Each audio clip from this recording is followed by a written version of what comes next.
देखिए, आज हम दो चर रैखिक समीकरण के सूत्र लेकर आए हैं। ये सूत्र बहुत इम्पोर्टेंट होता है सवाल बनाने के लिए, दो चर रैखिक समीकरण का।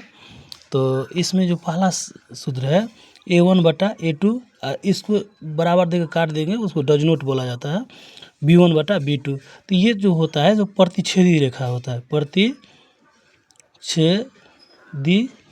रेखा होता है। इसमें इस टाइप का रहेगा a1/a2 डज नोट b1/b2, इसको प्रतिच्छेदी रेखा कहते हैं। इसको और एक कहते हैं, इसमें इसका एक होता है संगत होता है, ये इसका मान संगत भी होता है। इसका एक और मान होता है जो केवल एक हल होता है, इसका केवल एक हल होता है। इसके बाद फिर होता है इसके अद्वितीय हल भी होता है, इसका अद्वितीय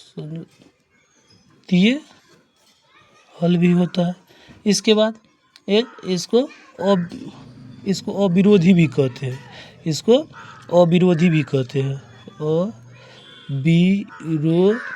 विरोधी भी कहते हैं। अब देखिए इससे अगला वाला, अब क्या कहता है a1/a2 बराबर b1/b2 डज नोट, इसको क्या करेंगे डज नोट कर देंगे, डज नोट c1/c2। तो ये जो होता है ये समानांतर होता है, समानांतर रेखा होता है, ये समानांतर रेखा होता है, ये समानांतर रेखा इसको कहते हैं। फिर इसके बाद ये विरोधी होता है, ये विरोधी होता है। इसके बाद ये असंगत होता है, ये असंगत होता है।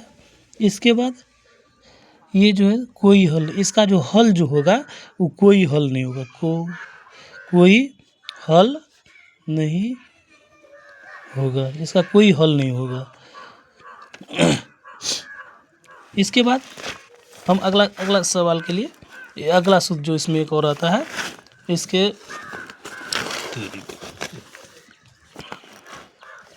इसका होता है a1/a2 बराबर b1/b2 बराबर c1/c2।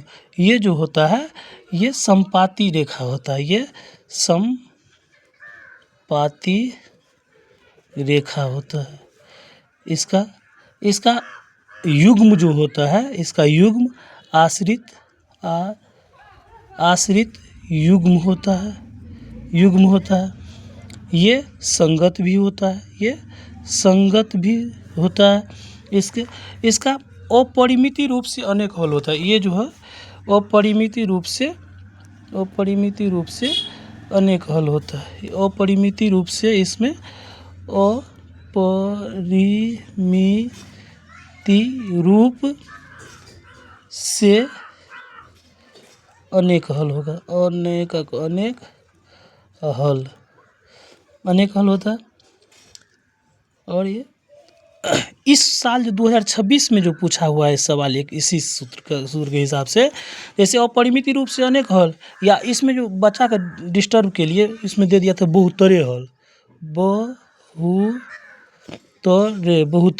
हल दे दिया, तो बच्चा सब इसमें कंफ्यूज कर जाता है।